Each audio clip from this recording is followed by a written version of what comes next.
when the Secretary of Agriculture came down, the only thing I shared with her staff and them was that having worked in Mexico for over half my life with my father and Central America and places like that, you come to understand the culture. You come to understand certain mindsets, which there are different mindsets and cultural things in every country in the world.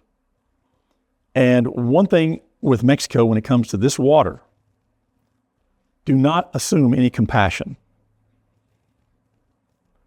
I told them the only way you're going to get any water out of them is leverage. And that means you have to have something they need or want to get something that you need. A treaty is something that's mutually agreed upon. It has no default clauses. And a treaty is a agreement that's done in good faith.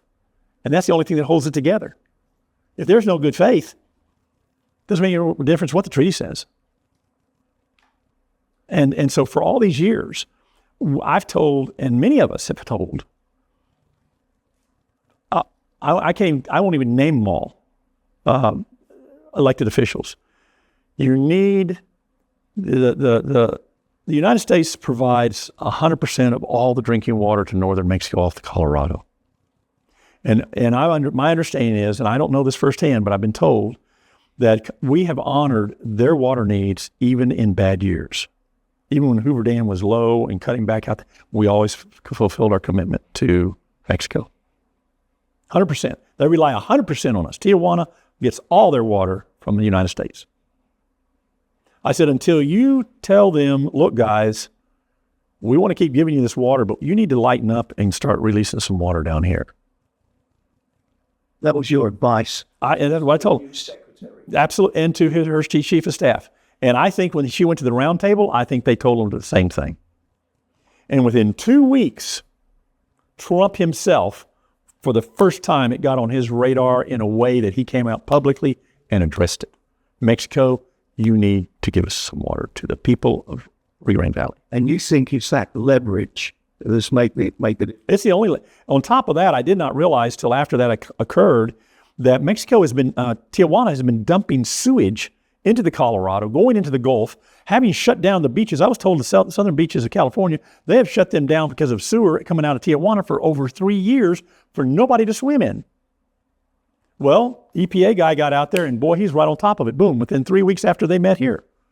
They're out there saying, you guys need to get this fixed. And you need to fix it now. And then after that and during that is when Mexico came and said, okay, I think it's by August of this year, they're going to release 320,000, 360,000 acre feet of water. That came because of leverage. And nobody's fooling me. They came because of leverage. They had something, some of the talk was, Mexico, you get sewer fixed or we'll take care of the sewer ourselves. Because if you don't have any water, we won't have any sewer problem. Now, I'm sorry, but I think that's the lay of the land. And I think that's what got her moved off center. I don't think it's the tariffs. I don't think it was just the tariffs. I think a lot of it had to do with you release some water. We give you all your water, and we've proven it, and you still hold us back and have broken people. Put them out of business. That ain't right. Mexican farmers in Tamaulipas just as much as on this side of the river. Yes. They were losing out as well. Well, I will tell you, you got to remember they got they have the Monte Gomez. And that's been pretty reliable for them. And the way they've made that real reliable for them is in order not to ever have to share any of that water with the U.S., they built a canal all the way from their dam all the way to the Gulf on their side so they can release water without having to share with the U.S. You're aware of that. Yeah. And that's okay, sir. It's not in the treaty. San Juan's not in the treaty. I know. I'm very much aware. You are. I've heard the stories of how the cartels, the coyotes will take the migrants that want to come north to that canal and say, okay, that's our job done. Oh, And you just go, and they say, walk across the bridge, and they're still in Mexico. oh, my, I've never heard that. I've never heard that. Oh, that's terrible. That's terrible. You've still got another mile to go. And you're not even across yet. No. But the only issue I have with our folks on this side is why they're sharing that water with the cities when the farmers are the ones that are sucking wind. They're the ones that are on the verge of being broke. You know, even the city of McAllen drilling these wells, my understanding is that's going to be some grant money and some low interest loan money to the tune of anywhere from $80 to $200 million. It is amazing to me how they can get hold of that money and water districts can't get anything. We cannot get the same kind of help. The biggest water to be saved is with water districts because we have the delivery system that needs the most shoring up to reduce those losses that we all experience. So rather than spend that much money on digging wells, they could get water from your district Tomorrow.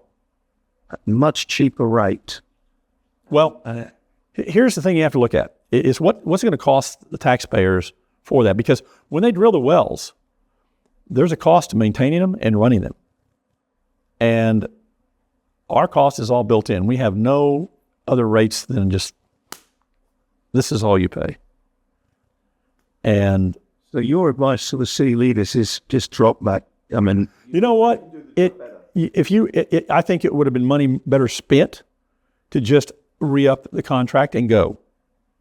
And I know they've testified that they're in dire need of water, and I didn't realize that till a couple of weeks ago, and I'm saying to myself, well, what a story that is.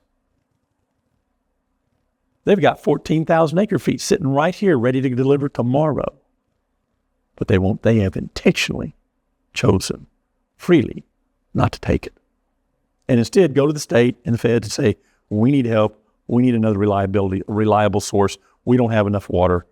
The water master is always going to make sure the cities have all the water they need. In fact, cities will say, Roy Rodriguez used to say it himself, I get to pump that river dry. And he's exactly right. The cities get to pump that river dry and exclude all the farmers if it got that dire. 100%. So them taking this Mexican water and giving it to the cities, parceling it out to the cities as well as the farmers, I have issue with that because I believe that water should all be going. and who decided that? IBWC? I'm going to claim ignorance on that one. All I'm going to say is it's got to be the water master, or maybe the governor. I don't know. I don't think the governor. I don't know. But who's making those decisions, I think it's an ill decision. It's a bad decision. It's the farmers that need the help now. The cities are 1 year and 4 months out from even having a problem. The farmers are having problems now, right now. And I believe Trump will get more water out of Mexico than we've ever seen as long as he's president. Is that enough? Okay. Yeah. Other than you saying that you believe some of the farmers are already, they're already done, roasted, cooked, or they've cut back to. I know some farmers have cut back 10% of their acreage. You can't live. There's a certain number of acres you've got to farm to survive. These farmers don't have 2 or 3 year reserves. They can't sit there and say, "Oh, I got enough money. I don't need to farm this year at all." They don't have that kind of money. They live on the edge. All farmers do. I watched my dad do it all my life. Go out and put all the money in the ground, stand back and say, "God, can I have it back?" Now, if that's not a risk, I don't know what is. And that's what farmers do all the time. All the time.